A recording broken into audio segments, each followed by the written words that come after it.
Well, hello, welcome once again to Pale Blends and Beyond. Thank you for joining us today. If you do like the programming you see here, the musicians and artists that I visit with, please be sure and hit the like button below and also subscribe to the channel. Vin Cassidy is an English drummer, songwriter, co-founder, and the only surviving original member of post-punk electronic band Section 25.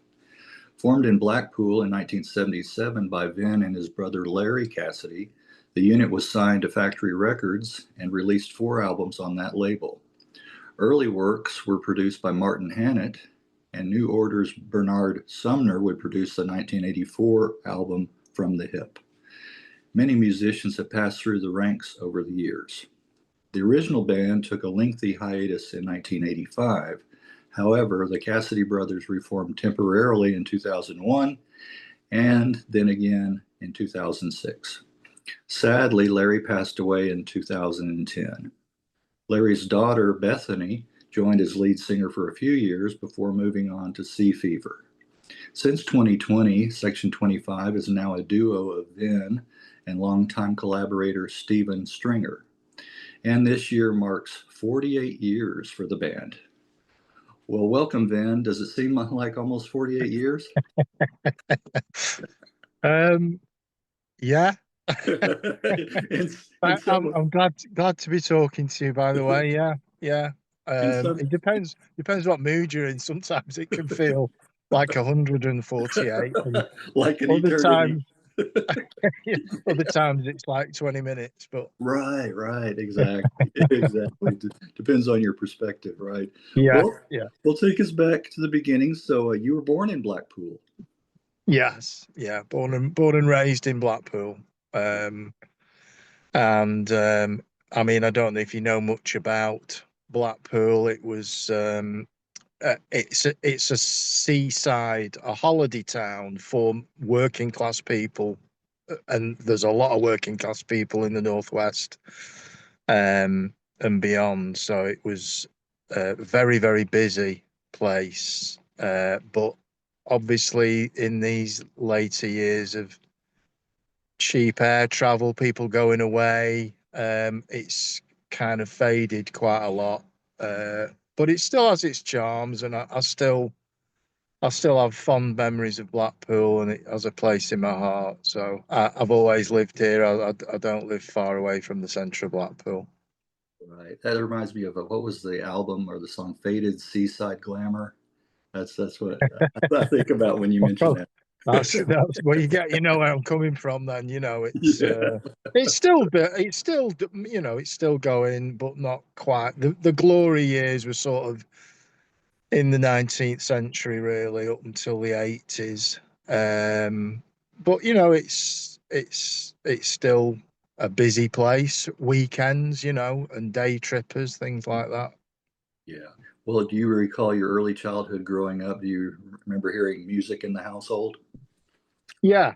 Um, I mean, I'm the classic sort of middle child. I had 2 older brothers, so your memories of music, records, and vinyl in the house is from my older brother's record collections, and Yeah. listening to their stuff. And also, my dad was quite keen, but he wasn't into rock or anything. He used to like listening to military music and classical music, Tchaikovsky and military bands and stuff like that. But yeah, I've got strong memories of listening to the Beatles. Really, Yeah. were yeah. I mean, I can. When I was a little kid, it was like the Beatles or the Stones. Who like who were you into? Who were your favorites? Were you more into the Beatles or the Stones? And our house was very much a Beatles household. There was a lot of their early stuff being Beatles. listened to. There Yeah. were, yeah, there were 2 camps. Like you said, the Kinda, Beatles. yeah. You do get that with to a lesser extent, I suppose. But yeah, you had it with like Oasis and Blur, and Yeah.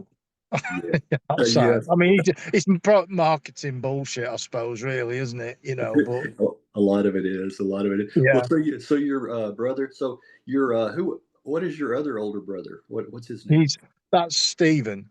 He Okay. he he was the first. He's the oldest brother, and then the Larry Yeah. Lawrence was a couple of years older than me, and then I've got a younger sister, Angela, Okay. um, who did get involved in the band for a while back in the 80s. Yeah. But it was my brother and I that started the band. That was our thing back in. It was just we lived in a house just outside of Blackpool in a place called Polton. So it's about 5 miles outside of Blackpool. Yeah. Well, so your older brothers would you would listen to their record collection. Yeah, yeah. And I mean, I also I got interested in playing drums when I was maybe 10 or 11, and I used to have a drum kit set up. We had an attic where we lived, Uh, and I would listen to my brother's records on headphones and play along. You know, oh, that was uh, that was where my love of music came from because um, it was that thing. I suppose it's a kind of a cliche, really, but a lot of cliches are that because they're true, you know. And I'd listen to stuff to albums on headphones and play along to them, and I'd just be lost in it, you know. It's that sort of feeling where you've been lost in the track, in the music, in playing it, and you don't know if it's been half an hour or 5 minutes. you lose But that track of time. Yeah. Yeah. yeah, that to me, that was the initial attraction, just that taking you out of yourself, you know, Right. and being lost in it. It was brilliant. Yeah. Well, you would play up in the attic. Is that where you could just bang away and you wouldn't bother your parents? Yeah, I'd probably drive them crackers, but I mean, my mother, bless her, she said, "Oh, yes, it sounds very professional, Vincent." Trying to be Yeah. as positive as she could, but Yeah. I've talked to different drummers, and they said they had to play when their parents were out of the house, or else yeah, play in the basement, or that'd help. yeah, Yeah, yeah, yeah, yeah. that kind of thing. Well, that's yeah, I like to hear that, those origins like that. So you were how old again did you say you were when you started drumming? Playing drums about 10 or 11. Okay, okay, all right. Yeah, And can you recall one of the first concerts that you attended, live shows that you went to? as Just part of the audience. yes, it's part of the Yeah, I can remember it very well. It was a concert by Hawkwind, uh, oh and yes. I was at school. I'd have been about 13. Uh-huh. And I hadn't planned to go, but my brother, Lawrence, bless him, said, "Oh, you get in the van." He had a little minivan, and jumped in. I mean, I think I went. I was taken to this concert in my school uniform, and we went with his longtime friend Paul Wiggin, who was later a member of the band, Yeah. the guitar player, and we went off up to Lancaster, where they were playing. And this was in the days of Lemmy playing, but they hadn't done Silver Machine. It was before that, and there was a lady called Stacia dancing at the front. Yeah. And I went, and I'd never experienced anything like this, Greg. It was all new to me and quite mind blowing. um just this whole, because their thing was they'd just kind of start off and then build up into a song, and then they'd slow down, and then it'd morph into something else, space rock, you know. It was Yes, space rock. Yeah. I found it, I had no idea what was going on, but I thought it was brilliant, you know. Yeah. And that was my first concert I ever went to. Yeah. Well, what a first concert, like you said, with that sound, with that sound, that wall, the Yeah. I like I guess it's a little bit later, Wastelands of Sleep. That's one that I really, Right. yeah, yeah. Yeah. That came out a little bit later, but Yeah. wow, what an introduction to Yeah. live music. Yeah. Well, what were some other early musical influences, bands for you? Oh, blimey. Uh, I loved Iron Butterfly. Oh, okay, yeah, Yeah. Yeah. You know, I mean, The Who, Pink Floyd, early Pink Floyd. I loved, and I still do have a real soft spot for the Sid Barrett era of Pink Floyd. yes, That sort of wistful um, element to it, uh, and a lightness about it. I think the other later stuff was, yeah, you I, know, obviously huge and very architectural right. in its magnificence, but there was something about that earlier stuff that was I sort do. of, I do too. you See know, Emily play, and yeah, I've got a yeah, bike. Yeah, yeah, yes, yeah, yeah. I like yeah, that. Yeah, yeah, like you said, whimsical. yeah. Yeah, And it was a tragedy what happened to Sid, you know, he just like, you know, happens with a lot of people in music, doesn't it? It fries the brains, you know, right, not so much the music, but the shit that goes with it, you know. right, right. Speaking of that, I just talked to you. Do you recall the band Clear Blue Sky? No, I'm not Not, familiar with that. not okay. It was they had a one-off album in '70, but he was talking about some of their early shows and uh, how he was into Iron Butterflies. Second time in 2 days, Iron Butterflies come up, and I don't think it's ever come up before as an influence. you know. Yeah, yeah. Well, we'll talk about what kind of music scene was developing. Was there one there in Blackpool? Well, there was a very healthy music scene in Blackpool, but that was in terms of cabaret and the music that was put on for the tourists and the holidaymakers. So that was a very obviously done to a very specific style, and it was um yeah, they used to have this thing in Blackpool. They used to call it the West Coast style bands. So it would be bands sort of doing Eagles covers and stuff, you know, stuff like that, Yeah, yeah. stuff that people would have heard on the radio.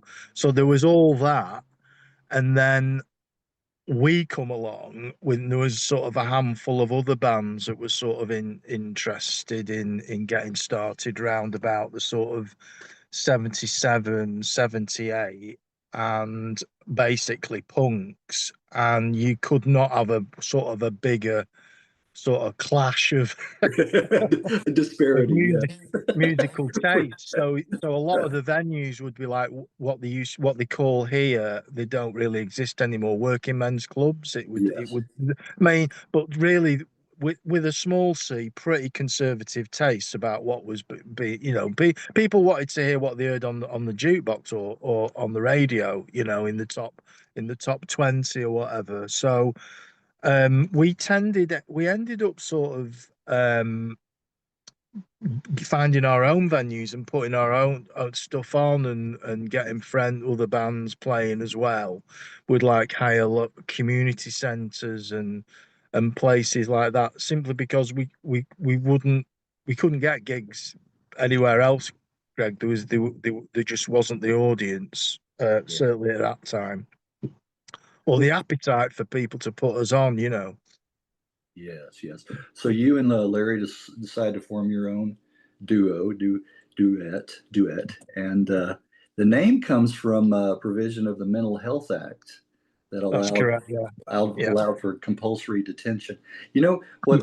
When I read that, what I immediately thought of was, are you familiar with the Jazz Butchers song "Ben" about What about is Ben that? Ben Silcock? No, no. Okay. He was the mentally ill man who was refused treatment, and he climbed into Right. the lion's den at the London Zoo and Oh God. Right. got mauled pretty badly. So Right. yeah, I don't know why I went there when I saw that, but yeah, interesting. I'd always wondered what the where the name came from. Well, the when what happened? What the initial impetus was? I'd been playing for some time. As I said, I was about 11 when I was started as a a young drummer and had been playing at home in the attic, and my brother, being a few years older, went off to university. It wasn't that common a thing in those days to go to university, but he did do, and he went down to a place called Maidstone near London, and he used to travel into London, going to clubs, and of course the punk was kind of exploding in London at that time, not so much further up the rest of the country. And he came back fired up about learning how to play bass, which he got a bass guitar, and then inevitably sort of were both around, and he started playing. We'd play together and jam together, and then Yeah. the germ of starting a band and doing things together started from there. And when we the name, because there was a guy, like our first roadie. I mean, I call him a roadie like he was employed. He was a friend that used to hang around, and he'd help us at gigs and driving and stuff. A guy called Eddie Smith, and he had been sectioned, um, and he suggested the name. So it kind of that's how it happened, Greg. It seemed like appropriate. Okay. Okay. You guys like the sound of it, and so Yeah, and when Paul, because Paul wasn't our first guitarist, Paul Wiggin, but he when he joined us after the first guitarist left, but of course Paul had been sectioned as well. There's quite a lot of it about, and I mean he'd been through the full ECT mental health treatment thing that was going at that time. They don't do it anymore, and so that it all seemed part of what we were doing. It all seemed to make sense. okay. I want to show a blast from the past. Hold this up and see if this brings back any memories to you. Hicks from the Sticks.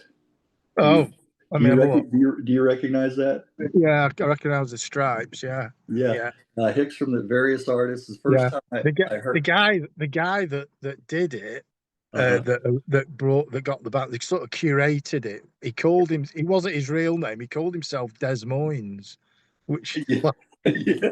is a place in the States, isn't it? Yeah. Yes. But Yes. it was probably called Trevor Cunliffe or something from Wolverhampton, but he used this pseudonym Des Moines. Des Moines. Yes. So Yeah, you're the track after Image. yes, After Image. I was just looking at that. Yeah, After Yeah, Image is on here. That's the first one I saw. Now, are you familiar with David Wolfenden? Do you the know that? name sounds Yeah. familiar. He was in the Expolaires, and they had a track Right, on here too. And then I later, remember the name. Yeah, yeah, and then Red Lorry, Yellow Lorry. He was in yeah. that. That's where he really made his name. Yeah, so I just wanted to hold that up. And After I Image, think yes. it's Clock DVA on there as well. I Yes, think. Yeah, Clock DVA. That's how I yeah, found out about a lot of bands. Radio 5, yeah, Nightmares in Wax, with yeah, Pete yeah, Byrne yeah, and Wahheat. Yeah.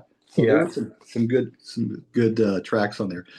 Well, so you guys decide to put together your own little your own band, and Yeah.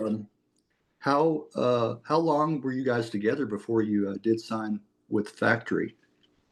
Um, we've been we're doing a few gigs and stuff for maybe not quite a year, maybe between 6 and 12 months, maybe. Okay.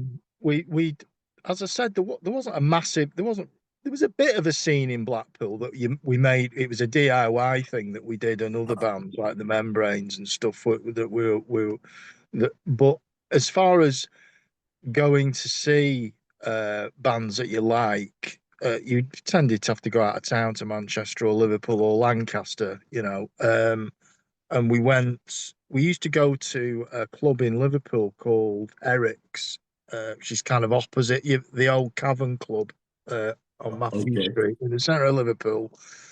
And I was mad on the Damned. And what it was, there was a band on called Tans de Youth, um, who featured the ex guitarist from the Damned. He'd left James. Oh yes, yes, he just passed away. Yeah, Yeah, yeah. he did. Yes, he did. Yeah. So I mean, obviously we weren't seeing the Damned, but for me it was like the next best thing seeing what was his? I can't remember his first name. So it's my memory. Anyway, we went to see Tons to Youth, and it was on Saturday at Eric's in Liverpool. And for some weird reason, on Saturdays, the support band played after the main band. Okay, so the Tons to Youth had been on, we'd seen them great, hanging around, sort of Right. pretty much an empty club. And these guys shuffle on and set their equipment up, and then they started playing, and I was just blown away. And of course, it was Joy Division, and Ah, we yes. chatted to them after the gig, and we were into them, and nobody else about, and struck up a friendship with them. And we were planning on putting on a gig in Blackpool at this hotel, and we asked Joy Division to play, and we got orchestral maneuvers in the dark. Oh, It yeah. was 1979, and there was a couple of other bands, Glass Torpedoes, also from Liverpool. And so what happened was they came and we did this gig and they played, and of course the guys from Joy Division saw us play as well, and Rob, the manager, and Ian were really into what we were doing, and they said, "Why don't you go to the Cargo Studios in Rochdale and do a demo?" It wasn't like you've got a deal or anything. She said, "You need to do a demo, and we can send it to Tony Wilson at Factory, and see Yes. what he thinks." And that was sort of the impetus for that, Greg. That's how things started there. Okay. Well, Brian James. Brian James. Brian James, thank you. Yeah, Yes, yeah, I did a quick lookup. yeah, yeah, Well, okay. So that's how that all the ball started rolling there. yeah, That yeah. okay. And then I guess Tony liked what he heard. Um, no, he didn't, Greg. No, He didn't. no, he was never. It was Rob Gretton and Joy Division were into what we did. They Okay. were into the band. Tony, when he got the demo, we recorded 3 tracks at Cargo, and we had them produced because it's Rob Gretton and Ian Curtis said, "We'll produce these tracks for you," and we didn't know what that meant. Right. What do we had no idea. Well, we kind of knew what the words meant, but we didn't know what it meant in practice. That's what I'm Right. trying to say. So we went into the studio, and Rob and Ian made a lot of suggestions, and they worked with John Brearley, the engineer, who was very good, and we did these 3 tracks, which were sent on a cassette to Tony, and he said, it's not really my kind of thing, but I think it's the sort of thing that ought to be on Factory." That's how he put it, huh? That's how I put it. So yeah, so that was we were in the pipeline for our first EP, which was a weird combo. It was 45 RPM on one side and 33 on the other, Yeah. in a tracing paper sleeve, which was quite tricky. But it was a really nice thing. It was Peter Saville, he did the cover for it, and it took ages to come out. It took absolutely ages, but there you go. It was, Yeah. um, Well, it was. We were really pleased with it. I was going to say that could be pretty tricky if you don't turn the RPM, play one side Well, the that right was what speed and then Factory loved. They love stuff like that. yeah, yeah, They yeah. loved that. Like the sandpaper sleeve with the Durruti column Right. album. So when you pull it out, it scratches the other records, or you Yes. know. They did the idiosyncratic kind of things like you're right, you're right, you're right. Yeah, there was a workshop that's assembled um the tracing paper sleeve. They were actually all be hand glued and everything. It was quite an involved thing, and it was done at a school, a workshop for deaf people, and Right. that was another thing that you know, they quite like the idea of deaf people producing our single, you know. That's funny. Think Yeah, about that. Well, yeah, and the FAC, FAC, whatever number that was original too, whatever yeah, you know yeah, production line, yeah. So Everything had a fact number. yeah, kind of an industrial approach, to that. Well, what were some of the early live shows that you guys played, and some of the bands that were on the same bill? Um, well, I mean, with Factory, they used to do it was the Factory night. That's Okay. how it was put, and quite often they'd have Joy Division as the headline. Yeah. But the Factory night obviously it'd be maybe us a certain ratio. Joy Division, they might have Kevin Hewitt on beforehand before us, or maybe I mean, bands like there was a band called Crawling Chaos from Newcastle that did a few gigs with us under the Factory night umbrella, you know. Um, so, and they were not really very well attended, Greg. You know, I mean, this stuff was still going under the radar, really. You know, Yeah. um, but Yeah. but they were, you know, I loved watching Joy Division. They were a big, you know, a big pull for me. Yeah. Watching them, I thought the thing with Joy, I mean, it's like with a lot of bands, isn't it? But with Joy Division especially, when they were good, Yes. they were electrifying. When it was an off night, you know, not so. But um, generally speaking, they were on form, you know, much more than New Order. New Order could be 50-50, but Yeah. Ian was quite a professional. Right. Right. I've heard that. I've heard stories. Yes, Yeah, about his professionalism. Well, the 1981's the first album, Always Now. Uh, yeah, of course, it has the original version of Dirty Disco. yeah, Um, the whole album, to me, sounds like a slightly more upbeat Joy Division. Yeah, yeah, a tad more upbeat the Joy Division, and I get it. With Martin Hannett producing, known for his murky sound. yeah. A lot of reverb on stuff. You know, that Yeah, was that was he was like the house producer. You know, right, at that right. time. You mentioned OMD earlier. I love their early stuff with Martin, as Yeah, producer. Yeah, that's some of the best that I like. Well, yeah, songs from the album that I have an affinity for, Hit. yeah, Now, and then that would be redone much later on by yeah, a well-known rap artist, I guess. yeah, Yeah, yeah. yeah, And yeah. then Big K. Yeah. yeah, big. That's how we know him, Big K. He's quite a controversial figure, and you know, especially lately, isn't he? You know. Uh, I wonder how he came to that song. That's Well, that's a pretty good question, and I can't give you a definitive uh answer. I've only heard two different theories. One is that he has like a lot of researchers and people who are like looking for stuff like this, and it just, you know, it gets picked out by someone, and then they decide to use it, which kind of sounds pretty boring, doesn't it, really? it does to me too. And then the much more interesting and sexy story is the one that I heard one of I think it was Larry's son had been in touch on Instagram with the producer of the track that he used the samples on was called FML, and he said this guy said that um, as far as he knew, Kanye had come into the studio with the album in his bag Wow. and said, "I want to use this." So, you know, I'm going with the second. Yeah, I was gonna say I would go with that one too. That he was a fan. Yeah, He'd always been a fan.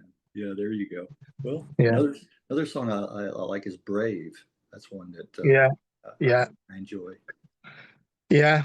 And the very, I mean, I mean, we've been sort of plagued with this. People making say, "Oh, it's doomy, gloomy," you know, and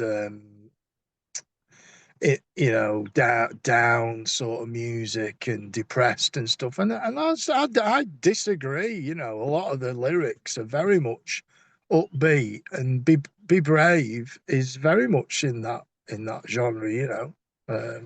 Right. If you listen, don't just listen to the song, but the lyrics themselves. Yeah. Yeah, Kind yeah, of juxtapositioned against each other. Like I like that. In music. yeah. It might be delivered in a certain style, but Yeah. the sentiment is what's important. That's right. That's right. And then Girls Don't Count. Yeah, Right? yeah. Yeah. And you would redo that one later on, or that would be on a couple of more albums, I think. Yeah, yeah, it's been remixed Yeah. and reimagined, and we did an album called Retrofit, and what we did was we picked tracks from our back catalogue as it was at that point, and the idea was, oh, well, let's record and produce it as if we were doing it fresh now, and it was an interesting project. Yes, you enjoyed that. Yeah. And then of course After Image, which we've already talked about, another one off of Mm. that album. Yeah.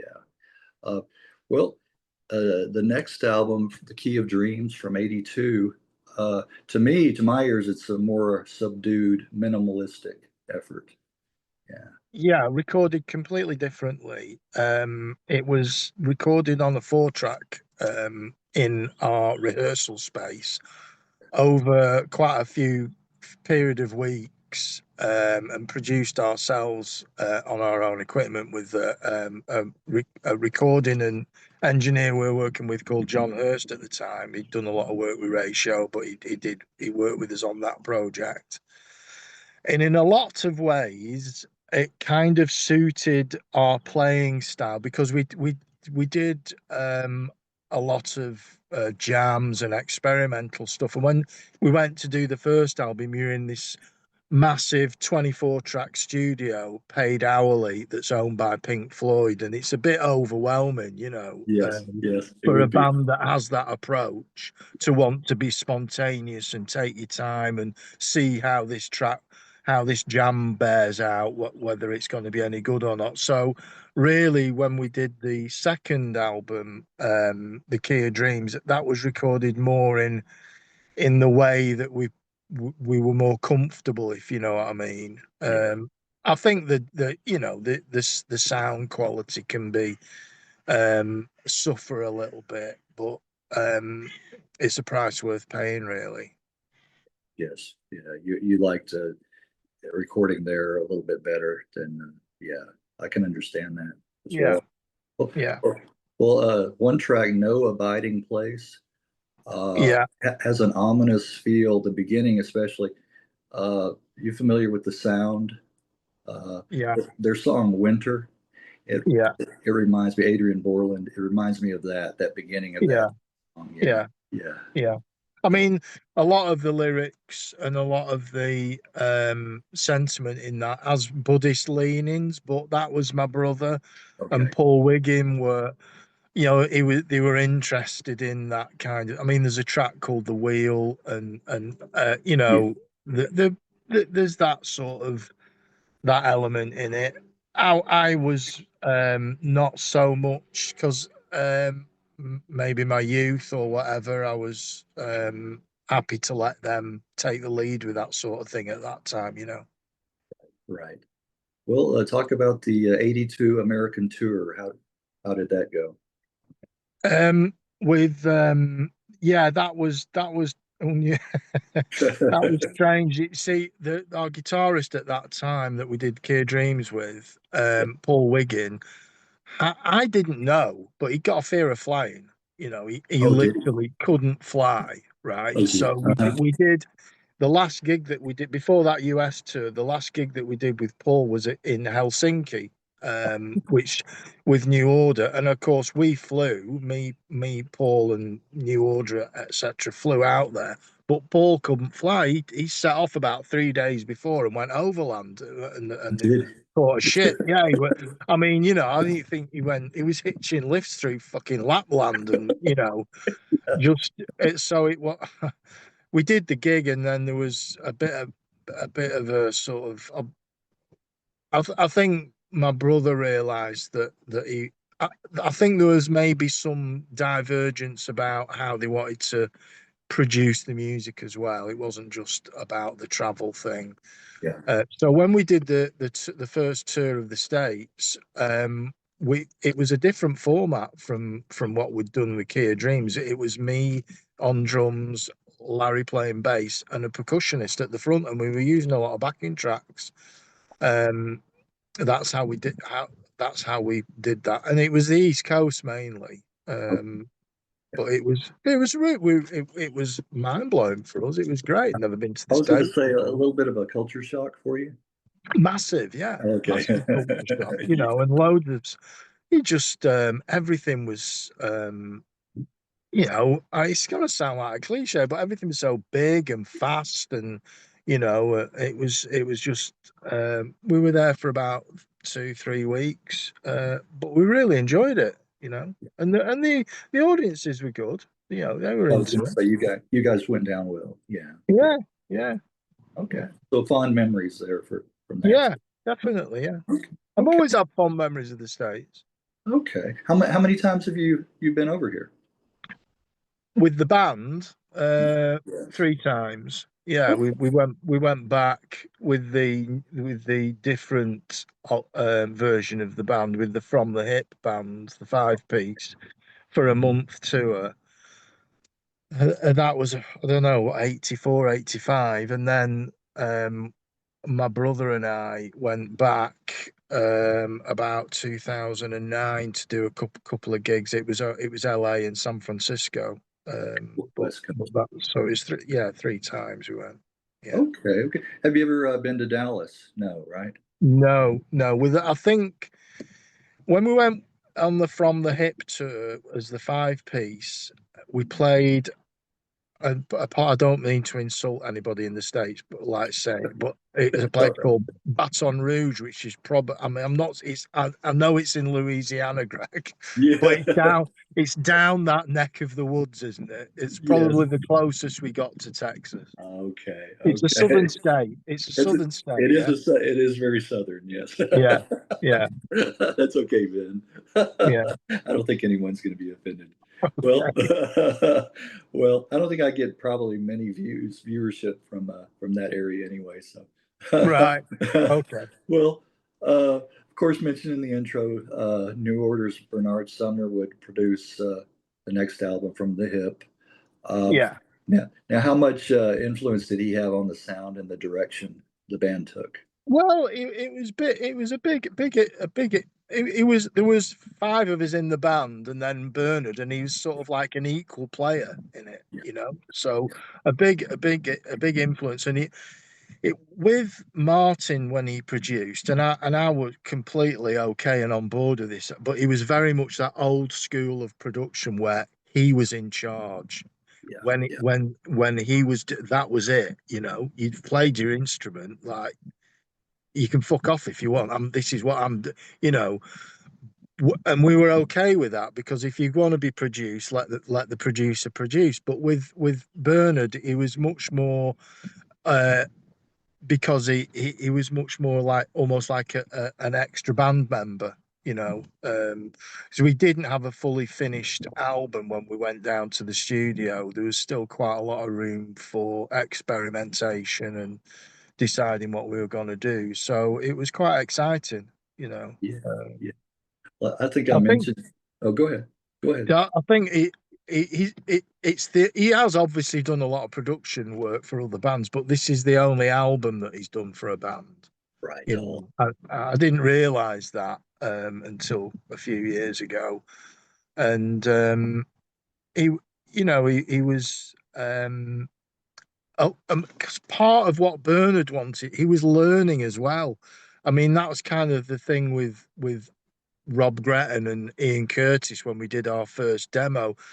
They wanted, like Bernard, to be in the studio as much as they possibly could to learn, you know, because that it helps them with their stuff, you know, and that Bernard wanted to, that was part of it, you know, which we were completely cool about, you know. Um, Kind of a And hands-on. Yeah. yeah, yeah, yeah, Yeah. Yeah. Okay. Well, you can definitely hear the influence in that. Um, yeah, and I think I mentioned to you, Facebook. I used to DJ at a dance club in the mid 80s, and I played Looking from a Hilltop and Reflection on yeah, yeah, yeah, regular rotation, both of those songs. yeah, Yeah. yeah. Yeah. I So, mean, before we went in the studio with Bernard, we had recorded and demoed these songs. So we got like a pretty good idea of how we wanted that clutch of songs to go. But Bernard was really on board about how to sort of make that stuff be the best that it could. And yeah. that was really good for us. Right. Right. Well, you can definitely, again, you can hear his input and his coloring the songs. Definitely. Yeah. Well, I also like Inspiration. Yeah, And parts of that song remind me of Yellow Magic Orchestra. yeah, Have you ever heard yeah. that before? Yeah, that was Inspiration was a jam that we did in the studio. Okay. That was a song that we hadn't got demoed or anything. It just happened. Yeah. Because when we were doing gigs with New Order and Bernard, and we quite often do improvise. I mean, we'd maybe be opening for them, they come on and do their show, and then as an encore, us and them would go and do a jam on stage. You know, I just couldn't see that happening now with bands. You No, know, no, it I wouldn't don't either. happen. You Right. know, That was the time and a place. You're right. Yeah. You know. yeah. I mean, we liked the idea of electronic percussion and sequences, but with natural instruments layered on as well, like Yeah. string, timpani, piano, things like that. And that was the brief that was carried on forward with the artwork, which is what we said to Peter Saville. We want high tech equipment set within a natural boundary and a natural backdrop. So he came up with it was originally going to be like climbing equipment on a hillside, but then Yeah. what happened was it morphed into, because he was into this thing with the color coding and the poles with the different Yes. colors, Yes. spelling out the fact number and the name of the band and the name of the album and stuff. So it kind of has echoes with what was going on with the sounds, which is it's always helpful. Right, right. Yeah. His like a lot of his work, Peter Saville, that he's done. But yeah, that's very interesting going back and looking at the album. I'll look at it differently now, the cover, after talking to you. Well, moving on to Love and Hate from '86. Yeah, I like Crazy Wisdom. yeah, And that has very similar instrumentation to Looking from a Hilltop. yeah, Yeah, yeah, yeah, yeah. That was well, I mean, when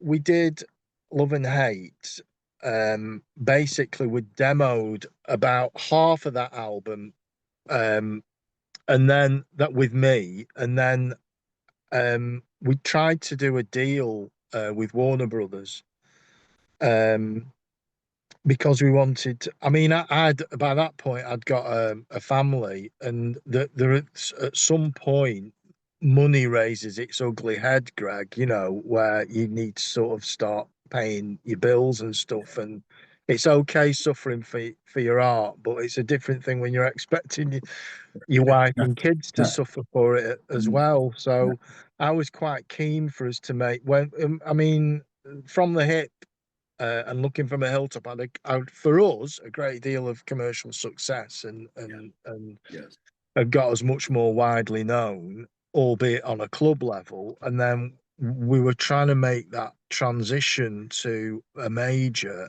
and Warner Brothers were interested in us musically, but the whole thing with the accounts and our sales and the etc. And what that kind of thing. Basically, the guy at Warner Brothers said factories' accounts were as good as their artwork, there wouldn't be a problem. And it Okay. just didn't happen. So it was not long after that, then I had to turn around to, I had to leave the band and do something else. Right. So my brother was effectively left with half an album. Yeah. And that's why, one of the reasons why that album, from when it was the first tracks were recorded until it was released, was quite a long time. He Yeah. completed, bless him, the other side of the album, using guest um, musicians, etc. And it took, it was quite difficult. There was a single off it, "Bad News Week," Yeah. which he got Bernard to produce and did a great job. And that 12-inch single came out. And I think they did one gig, and then the band went into deep freeze for, Yeah. like we said, till maybe 2001 or so. Hibernation. Yeah. For Yeah, yeah. Went into the cave. Well, one other song I wanted to mention from that. I don't know if you played on it or not, but the guitar waltz. yeah, Um, played on that. Yeah, yeah, okay, a yeah, different direction for the band, and I like it, yeah, especially the flute on that. yeah, Yeah. yeah. We did. Yeah. The guy, we were working with the sound engineer at that studio, who ended up doing quite a lot of work for us, in doing sound at gigs, etc. But he was a pretty proficient musician, and also knew this flautist who said, "Oh, I'm going to get so and so to come down and play some flute on this." And I was thinking, right, okay, Section right, 25 with a that flute. wasn't the first thing I was thinking of. But he brought him down, and it worked really well. It I did. was really pleased with it. It did work well. A more mellow track that Yeah, right. yeah, I really enjoyed that one. Yeah, yeah. yeah, Well, you've gone into why the hiatus. You describe yeah, that. Life happens, right? And especially when you have a family, like you said. yeah, You know. yeah, yeah, So, yeah, well, in the meantime, LTM Recordings reissued the back catalog yeah. on Well, CD. in this period of us going into hiatus, of course, Factory Records went bankrupt. Yeah. There's a lot of BS about that it was the Happy Mondays that bankrupted Factory. It wasn't. It was the fact that Tony had taken out quite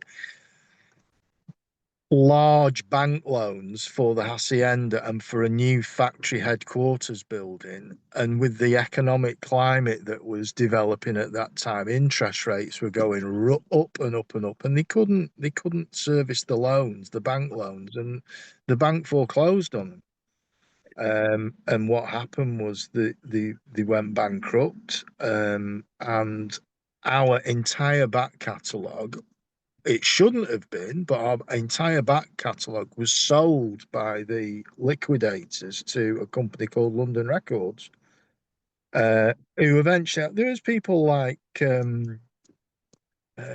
a few. The Shaman were on London Oh yeah, Record, and a few other, housey type dance bands who rifled through our and sampled drum sounds and all sorts, because they thought that it was their property. You know what I mean? And what happened was, in the early 90s, or whenever it was, the mid 90s, a chap called James Nice, who, as you said, LTM, who's always been a sort of a massive flag bearer for Section 25, and is also a really good lawyer, Oh, well, that helps. and was working for a large legal company who were okay. I don't think he'd mind me saying they were okay about him using, for his private stuff, his private hobby, using their headed notepaper, and he was in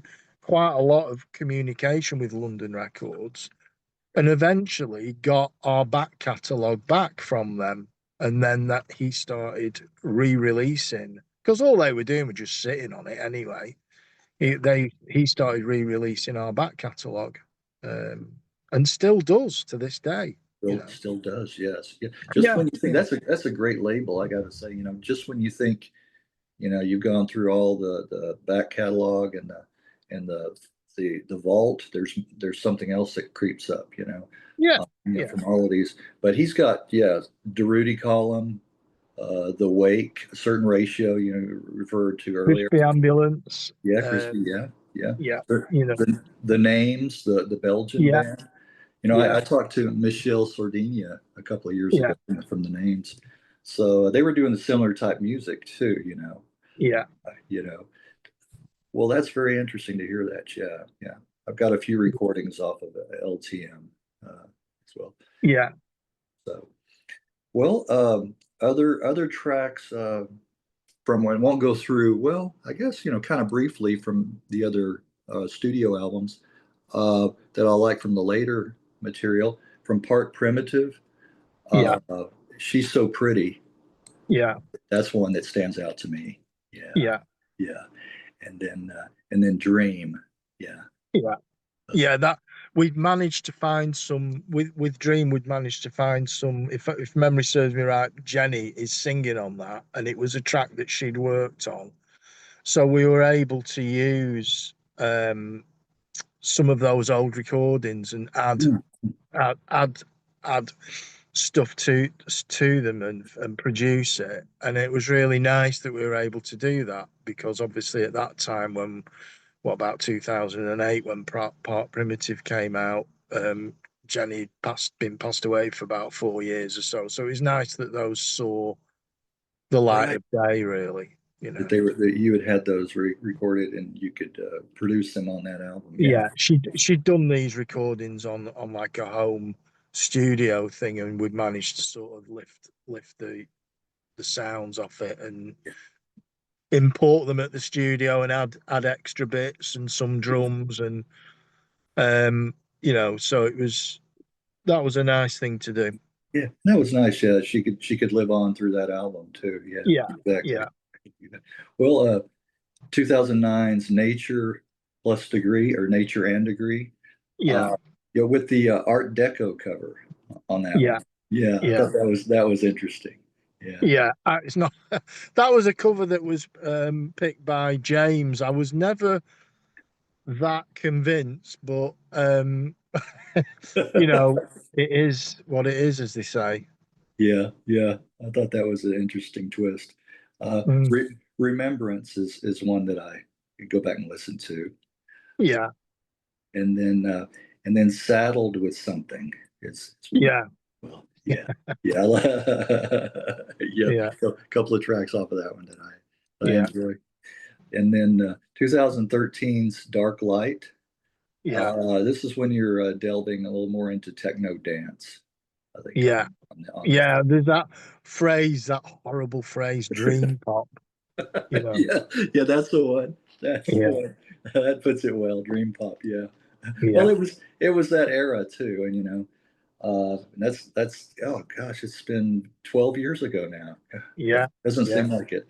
Uh, yeah, My Outrage, yeah, yeah, I like that one. And then of course the one that's the big hit, I guess, Color Movement, Sex and Violence. yeah, Yeah. yeah, yeah, yeah.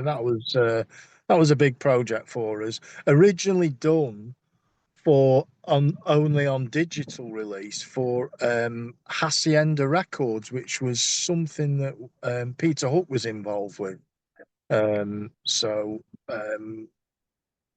but we we we used the track on the for at that time. Well, I don't know even now, sort of knowing that something's did. I'm a bit old school. That is just digital released. It Yeah. doesn't feel Yeah. like it is. Right. It is anything. You can't pick it up Right. and If you like can't hold it, you can't. hold it. So I was glad that it came out physically as well. Yeah. Well, I've talked to so many musicians, and especially like even older ones from the 60s and 70s. And we talk about how, now it's just immediate. I mean, you can just, Spotify, whatever, play what you want. And it's kind of, we're too spoiled.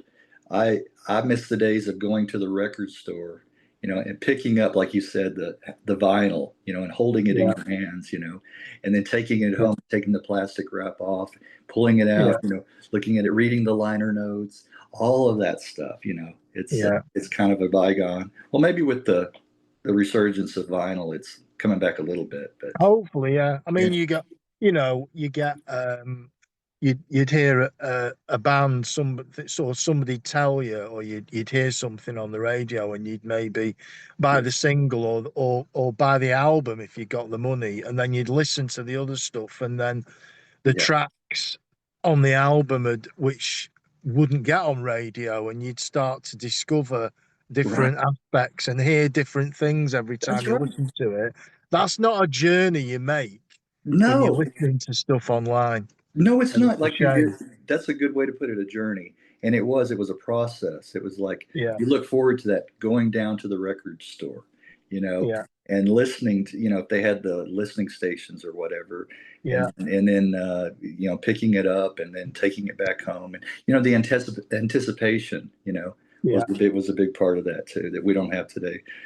yeah. Well, yeah, I can imagine color movement, sex and violence was played, spun a lot at clubs. I can imagine that. Yeah, yeah, it Yeah, was. It was. I think that sort of version of the band with Bethany singing, and yeah, that sort of softer approach, poppy approach. yeah, That track sort of was about like the pinnacle of it, really. yeah, And that we went. Um, the thing about, I mean, I've been doing Section 25 for a long time.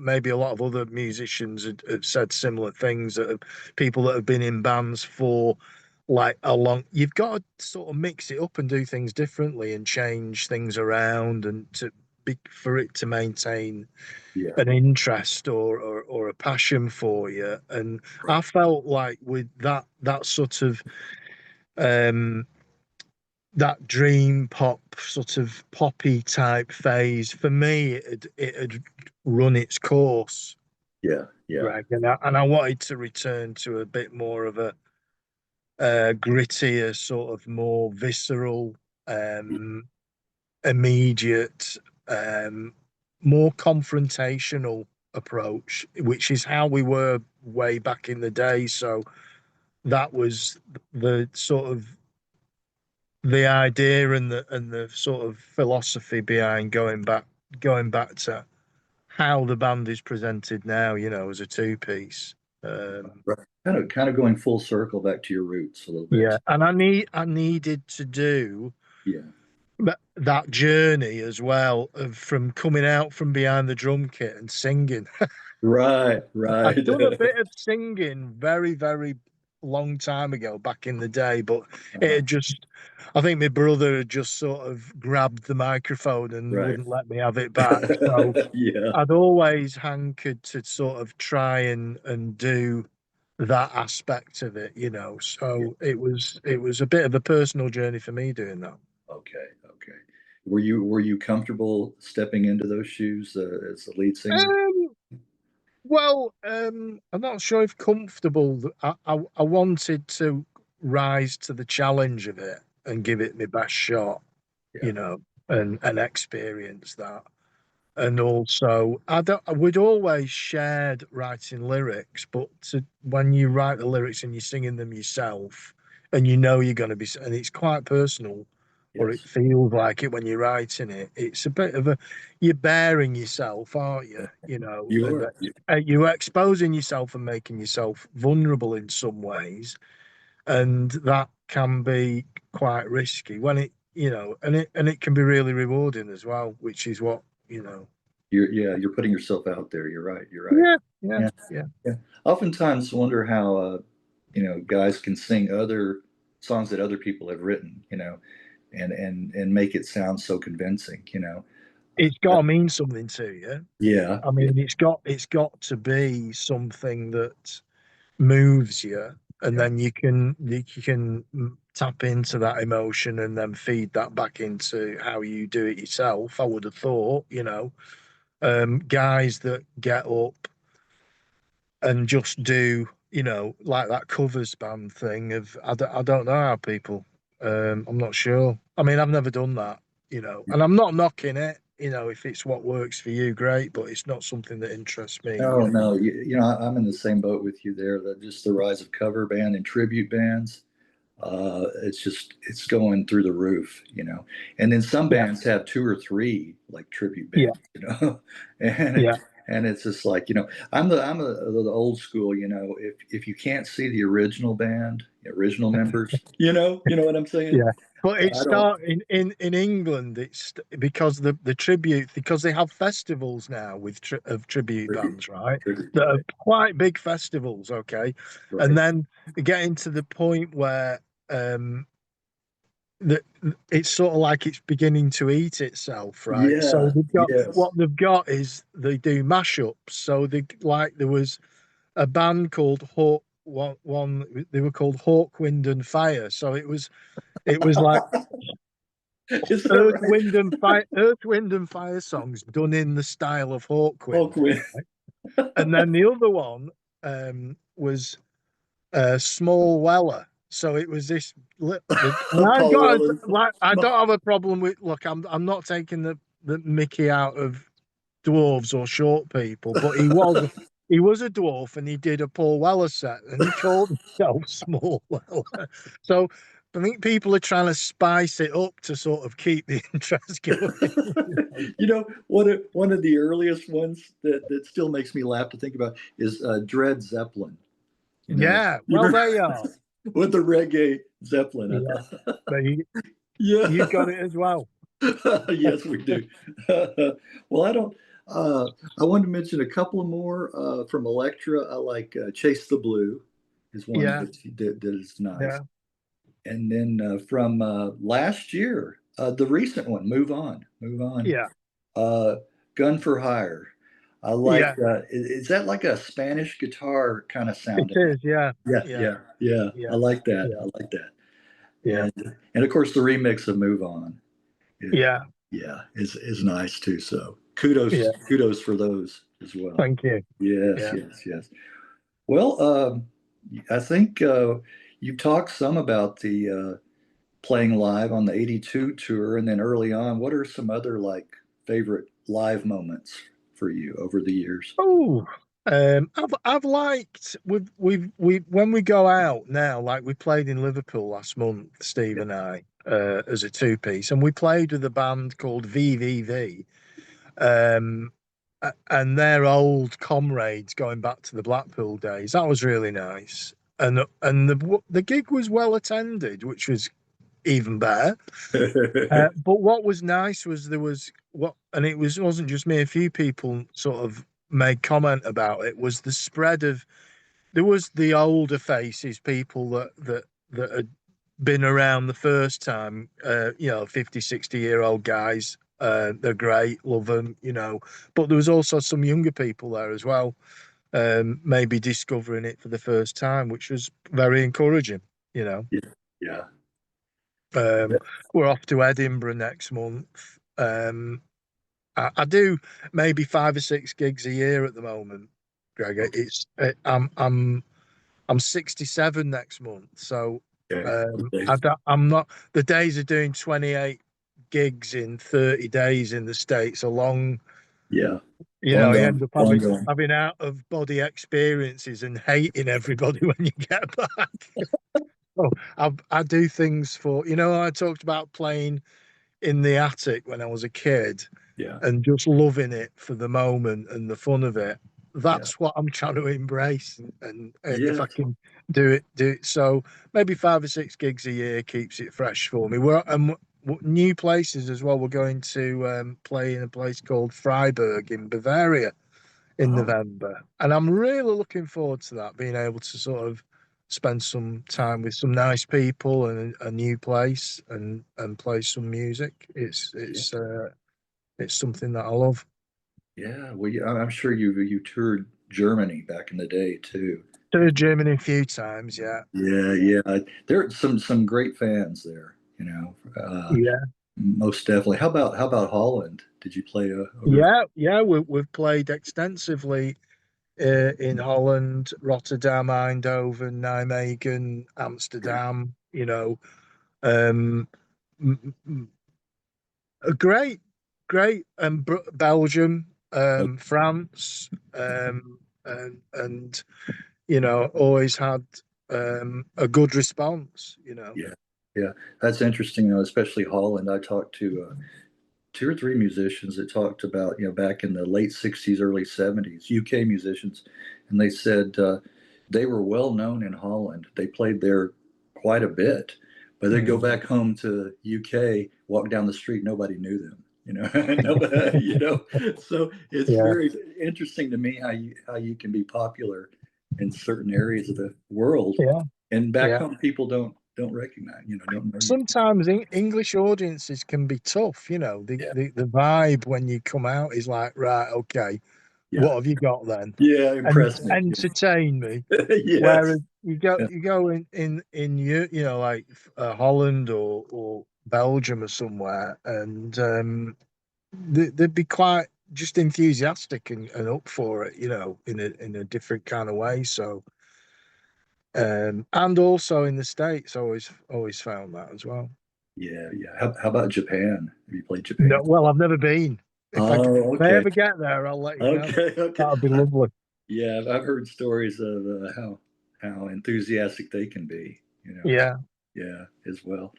All right, well, yeah, do let me know if you ever get over there. So I'm sure it'll be yeah. before I do. So I can ride on your coattails. So is this like a podcast, or is it Yeah, in a way, I guess you could call it that, interview podcast.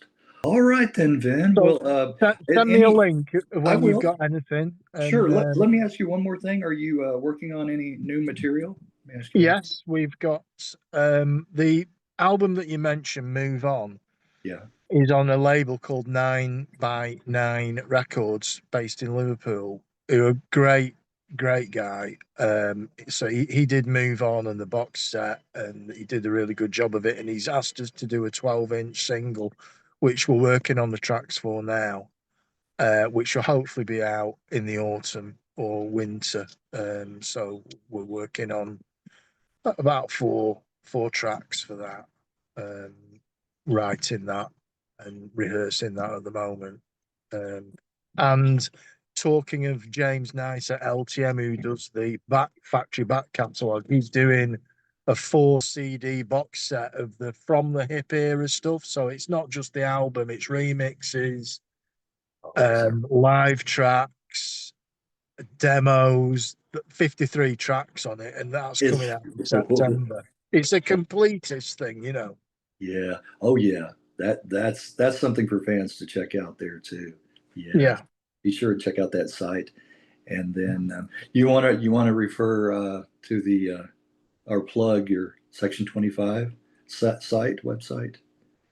Yeah. Section25.com. It's all there. We're on the usual Instagram, Facebook, and it's all there. We whatever we're doing, we're posting information about that, so you can check us out there. All righty, all right. Okay, well, that sounds good. Something for fans to look forward to, and then the few live shows you're going to do as well. So Yeah, that sounds good. All right, well, keep in touch, and I will, yeah, and I will yeah. send. It's usually about a week, that Okay, after I edit and send you the link so you can put it on, okay. It's Section been a 20. it's been a pleasure, Greg. Thank you. Oh, I always get so much out of these, myself. Yeah, So I enjoy it. That's why I do it, I guess. yeah, If you yeah, don't, then don't do it. But yeah. I will then, and thank you. It's been very enjoyable. Okay, And yeah. and You all take care. you too, and all the best to you. All right. Okay, yeah. Thank you. Bye All right. bye.